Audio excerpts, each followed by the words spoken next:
おはようございます。スレンダロです。ただいま今日の出発地点延命寺にバスで移動中です。向こうの方にお城が見えます。方角的に今治城じゃないと思うんですけど、何城なんでしょうか。改めましておはようございます。スレンダロです。今日はザックがないので身軽にホイホイと歩いていこうと思います。まずは 3.6 キロ先の南工房に向かいます。今日も天候は晴れです。ちょっと雲多いですけどね。なので、レインとかも持ってこなかったので荷物がとっても軽いです。奥に見えるしまなみ海道と並行して走ってる一般道を横断するんですが、ここ信号もないし交通量も多いのでちょっと危ないです。気をつけて渡るようにしましょう。この階段を、上に登ります。遍路道を教えてくれる遍路シールの代わりに木にね、遍路の木札がぶら下がってます。これいいですね。はい、上に上がってきました。公園なのかな、この分岐は標識がないので適当に左に行ってみます。あの分岐はどっちに行っても結局同じところに出るみたいでした。はい、ここの墓をさらに抜けて今治の町の方に向かいます。どうですかね。さっきバスから見えたお城が見えてきました。こんなところにお城ありましたっけ。何城なんだろうと思ったら、高い城城山ハイツっていうマンションみたいです。なかなかぶっ飛んだマンションですね。いや、これはね、知りませんでした。すごい珍しいマンションです。はい、続いては塾レオナです。もちろん至って真面目な塾なんでしょうが、レオナっていう文字がスナックっぽいフォントでね、ちょっと誤解を与えるかもしれません。はい、今治駅の近くまで戻ってきました。ここで線路をくぐって反対側に抜けます。はい、到着しました。55番札所南工房です。昨日ここまで歩いてこれれば効率良かったんでしょうけどね、ちょっと残念です。この山門は四天王が配置された四天門っていうんだそうです。4体もいるとなかなか迫力ありますよね。鐘楼は四天門の上にありました。紐がとても長いので力の入れ具合というかタイミングがね、結構難しいです。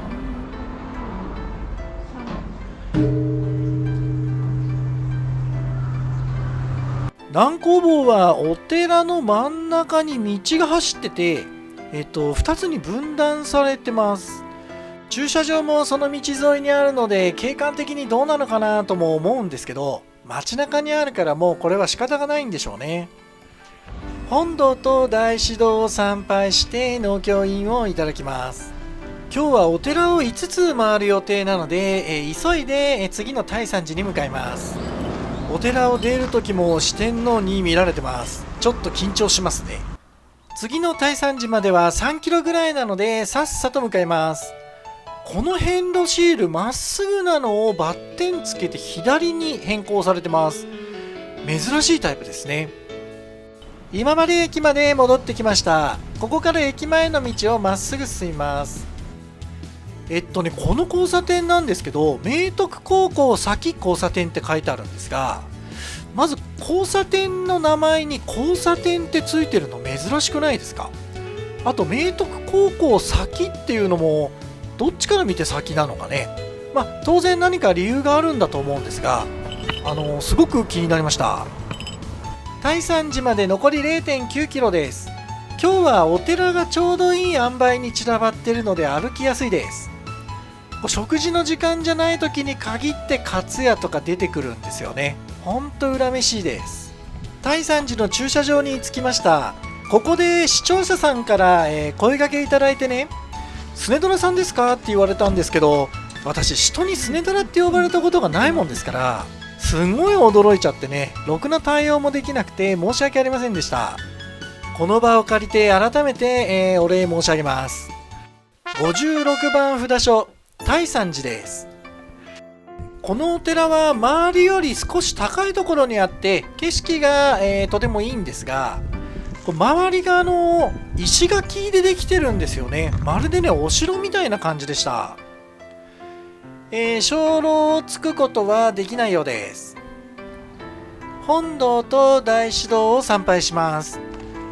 この白衣を着てるワンちゃんが本当にいい子で、とってもめんこいんですよ。羨ましいね。はい、農協所で農協員をいただいたら、次の永福寺に向かいます。さっきのワンちゃんがバイバイしてくれたのかと思って振り向いたら全然違いました。まあそりゃそうですよね。途中にあった休憩所なんですけど、ここに歩き遍路の人のザックがありました。この辺りから2、3人ぐらい歩き遍路者見かけるようになってね、今までほとんどいなかったのでね、とっても嬉しいです。矢印が川の方に向いてる遍路石を見つけました。どうも昔はここに渡し船があったみたいですね。とても古そうな遍路石ですが、渡し船の跡地として今でも残されてるんでしょうね。私たちは向こうにかかってる橋を渡って永福寺に向かいます。この橋は総社橋っていうみたいですね。橋を渡りきったら一つ目の信号を右に曲がるのが遍路道なんですが、その一本手前のこっちの道を入っていきます。これ山茶さんが歩いてたとこですね。でも少し歩いたらもう草がぼうぼうだったんで、やっぱり正規の道に戻ります。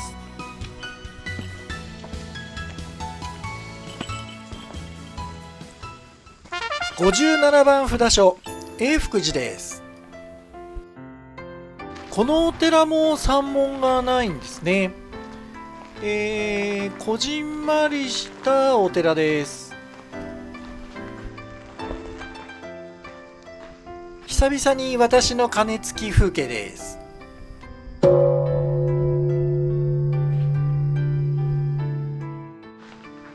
本堂と大師堂を参拝したら農協所で農協員をいただきます。次は58番千遊寺に向かいます。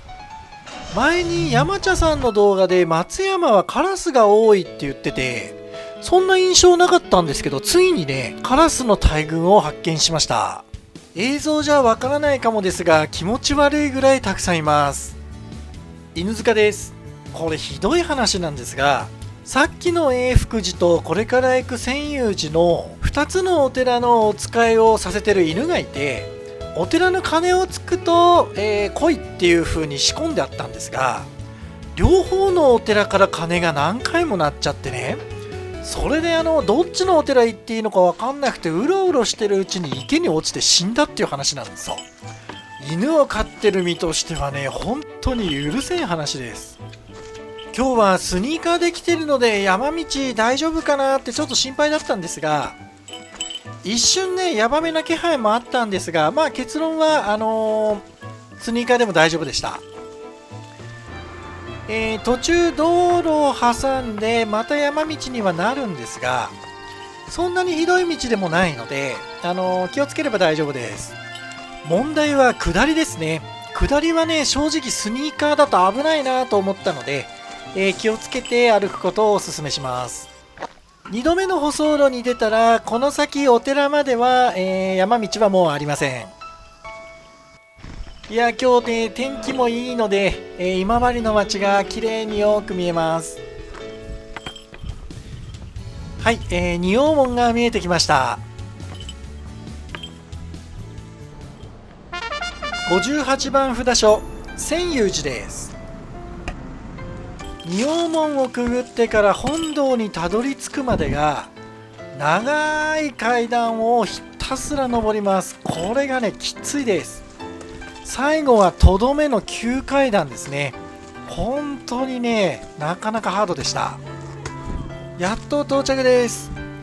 山寺なんですけど空気の張り方が山寺っぽくないんですよね。ちょうどお昼間だったからなのかもしれないですけどね。もっと鶴林寺とか、正山寺みたいなイメージしてたんですけど違いました。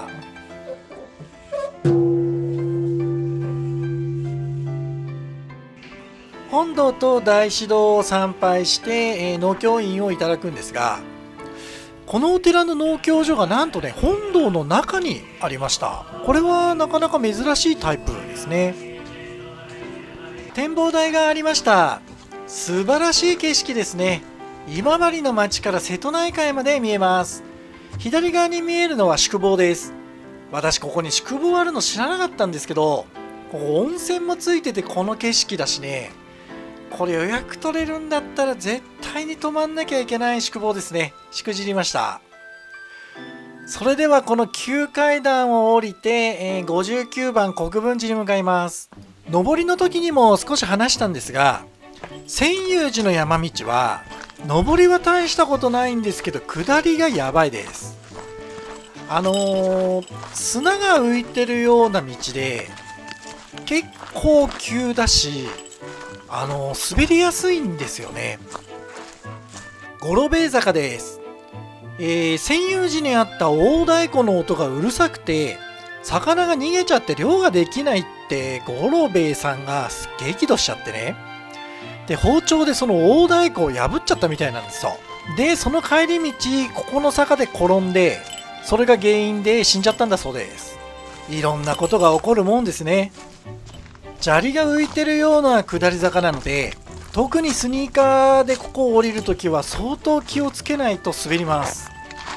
国分寺まで残り 5.9 キロです。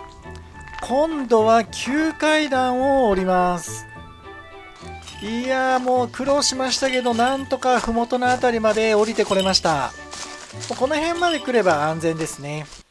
国分寺まで 5.2 キロの標識の上に国分寺って書いてある、木板がぶら下がってます。これの狙いってどういうことなんですかね。舗装路の、地面に四国の道が埋め込まれてます。これは珍しいですね。今日も順調にランチ難民になってます。いやー、腹減りました。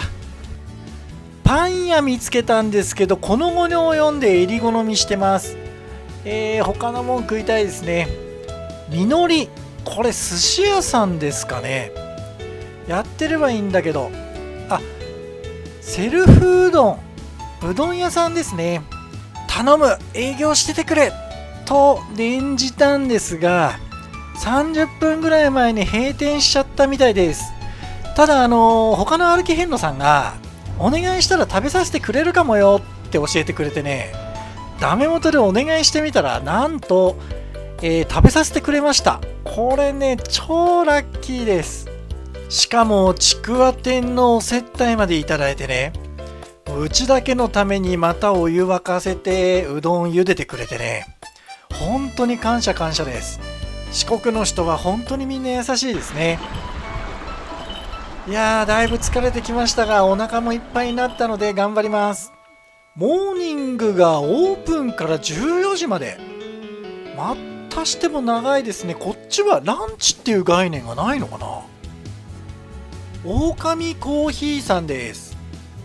古民家を改造してこの辺では人気があるお店だっていうことなんですが、今日はやってないみたいですね。はい、やっと国分寺に到着しました。いやー、疲れました。59番札所、国分寺です。ここも山門がありませんね。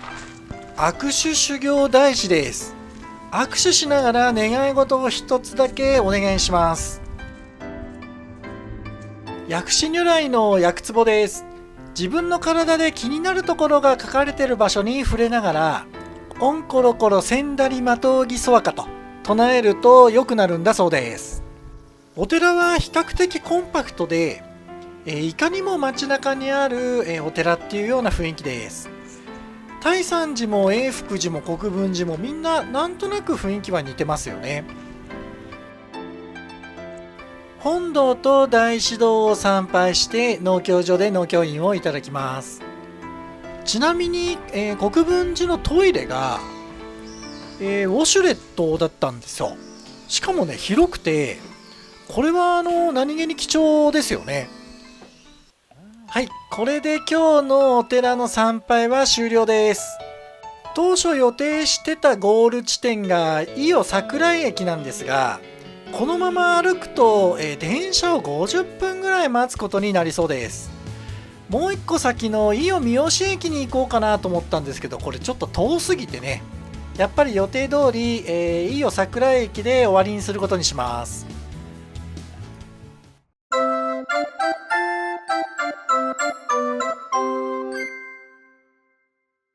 駅の線路が2本あったので、当たり前のように上りと下りなんだと思ってたら、そんな簡単な話でもないみたいなんですよね。ホーム渡っちゃったんですけど、他の人からそっち電車来ないよなんて言われちゃいました。今日の夕食は焼き豚卵飯で有名な白楽天さんに来ました。他の歩き遍路さんからもおすすめされたんでね、今日この B 級グルメを食べてみようと思います。すごい有名なお店だということなんですが、空いてました。食べ方とかも書いてありますが、特にそんな難しいものではないようですね。来ました。焼き豚卵飯です。ご飯の上にチャーシューが乗ってて、その上に目玉焼きというか卵が乗ってます。